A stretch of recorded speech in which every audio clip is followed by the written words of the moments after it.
The land of greed. In the sun-baked village of Obodo Elu, land was a sacred inheritance, passed down through generations like blood and name. Each boundary was respected, every tree a marker of history. Among the villagers lived two neighbors, Pa Madu, a quiet farmer known for his kindness, and Okri, a wealthy man with an appetite for more. Though Okri had inherited vast fields and orchards, his eyes often wandered to the small but fertile plot owned by Pa Madu. This land, though modest, produced the sweetest yams in the entire region. People said it was the blessing of Madu's ancestors. Driven by envy, Okri made several offers to buy the land. Madu declined gently each time. "It was my father's," he said, "and I must pass it on to my son." But Okri was not one to be denied. Late one moonless night, Okri sent men to move the boundary stones.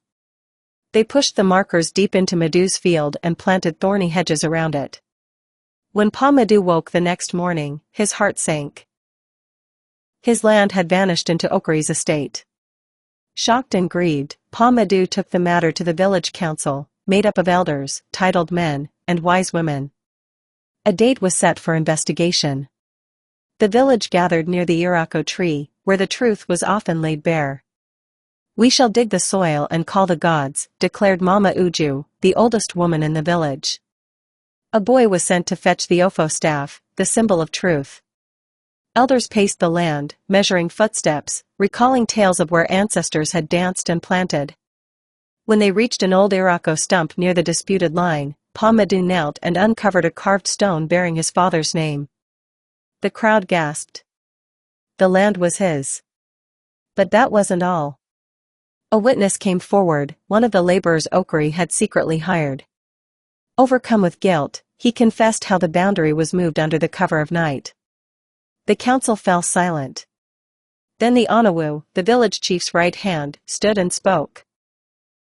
"Greed has many faces, but it cannot hide from the truth. Okri, you have shamed the ancestors, dishonored your wealth, and violated your neighbor. As punishment, Okri was ordered to return the land. His family was banned from community leadership for 7 years. He was made to publicly apologize and donate a portion of his harvest to the widows and orphans of the village. The shame was heavier than the punishment itself." Years later, Okri's own children would speak of the lesson he learned the hard way, that land may have boundaries, but greed has none, and that a man who covets his neighbor's peace will lose his own.